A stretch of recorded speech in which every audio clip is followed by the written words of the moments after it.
So are men and women different? On average, yeah. And in what ways are they different that are pertinent to this conversation? When we talk about, it's really about societal roles and gender roles that I'm getting to here, because when we talk about the changes that have happened, and also when we get to the heart of what a man's script should be, Yeah. there must be clues in how we are different, if you know what I mean. Yeah.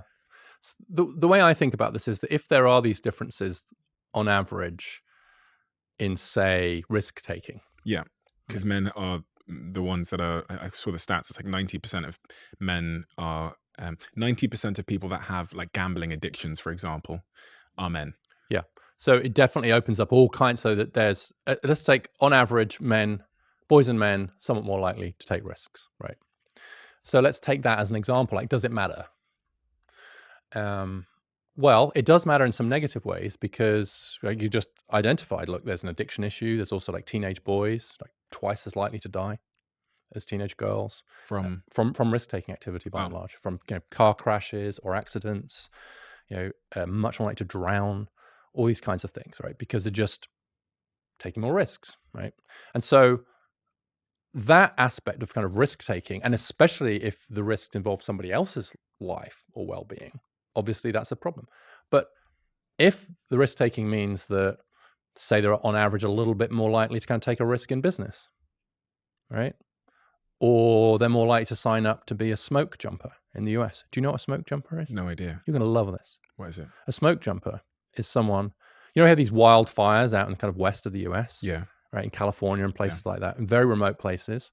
Sometimes the only way to fight the fire is to parachute people into the middle of the fire, or just close to the fire in the middle of nowhere, out of a plane. So basically, these are people who, for a living, parachute out of perfectly serviceable airplanes into a raging inferno and stay there for as many days as necessary to try and fight the fire. Incredibly dangerous. And it's almost all men. Okay. It's hard for me to imagine a world where it wouldn't be mostly men selecting into that occupation, because it's very high risk, right? And you could think of others. Is that okay? Probably. Right? You don't want to exclude anybody, but you're also not going to freak out that that one's not kind of 50-50. And you're also going to say, well, that's good. Mm-hmm. And on the risk take, actually, I think you'll be interested in it. I'd like to get your reaction to this, because I was very interested to discover that this is based on one study, to be clear, but I liked the study, that companies that are led by women, as in CEO and CFO, Yeah. both women, are a bit less likely to go bankrupt Yeah. than ones run by men. I knew what you were going to say before you said the stats. But a little bit less profitable.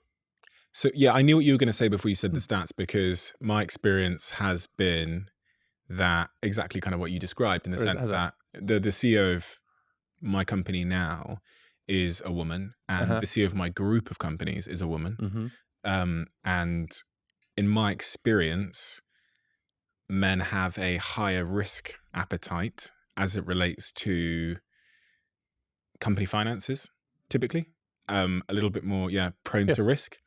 And so, for me, the real important thing has been combining that set of perspectives, so we get the balance. Exactly. So people could, I think you've drawn the right conclusion from your own experience, which is, it's like some people look at that data, right? I'll be unfair to, but they'd say, well, of course, look at these profitable companies led by men, these entrepreneurial risk-taking men. That's why men have to be running all the companies, right? And these women, they're just too safetyism.